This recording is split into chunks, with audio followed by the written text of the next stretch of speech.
it's Melanie and I'm back with another home DIY. I think I am on a roll with the DIY like home things recently because we are trying to redo our bathrooms. And I just, I'm trying to look for the really inexpensive, easy DIY stuff to make them look more, like I want, like a farmhouse coastal thing or something, I think. Is that the right term? Anyway, I found these guys for a dollar at Michael's, and you can use a coupon on these, making them like 50 cents. But anyway, I used some stain, some paint, and some vinegar to make them look like this, and some sandpaper, of course. So I wanted to show you guys the technique I used to get them from looking the natural kind of wood way into this way. These are actually different techniques with the vinegar and steel wool and tea bags. And I have a whole video on how I did that. It was the first time I had ever tried it. I think it turned out amazing on everything I tried it on. I have a whole video of like the things we tested and stuff. I'll link it below. It's going to be out next week.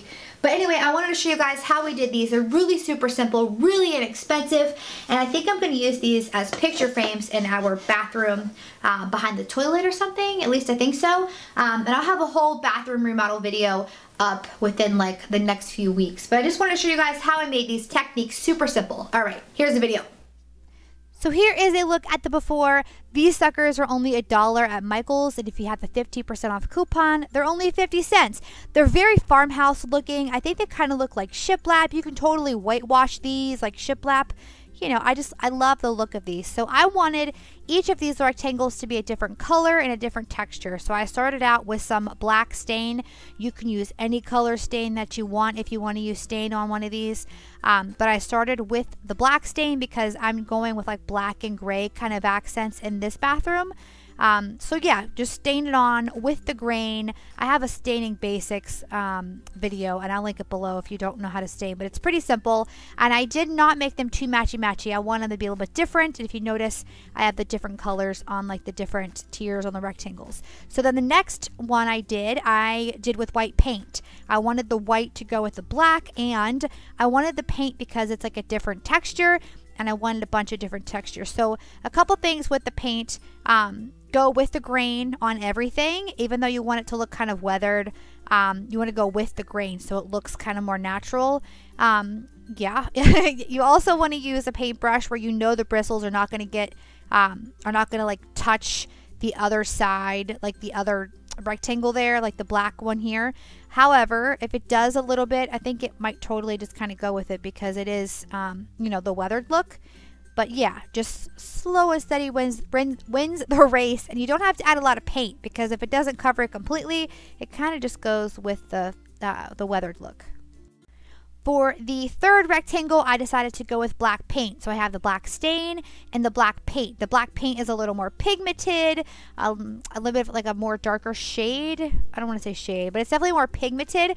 So it kind of has like two black rectangles out of the four, but they're still different and giving different texture. Again, if this doesn't cover the whole thing, it's not a huge deal. Don't put too much paint and go with the grain. I love the way this looks in the end. I know it looks kind of shiny now, but after you put the vinegar on it, it looks amazing. I love it. Just bear with me.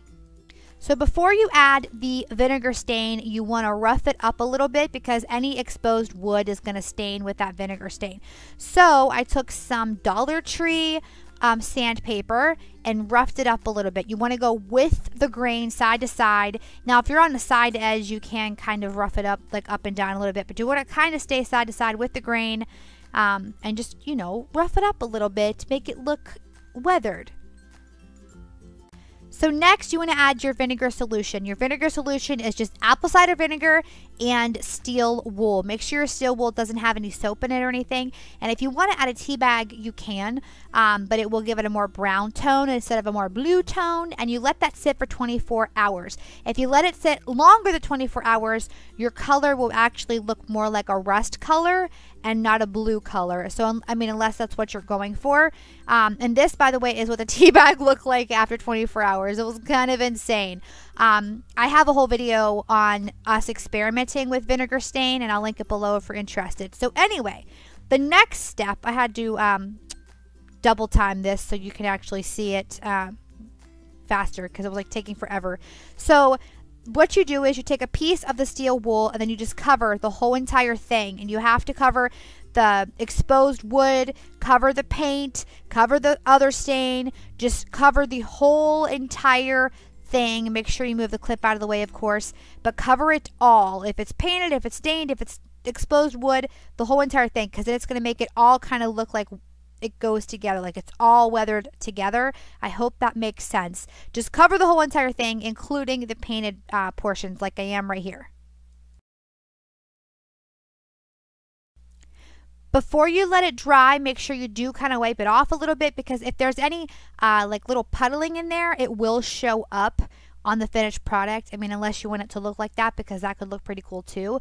But make sure you kind of like wipe it off a little bit. Don't wipe it off like completely dry, but just make sure there's no like little puddles on there.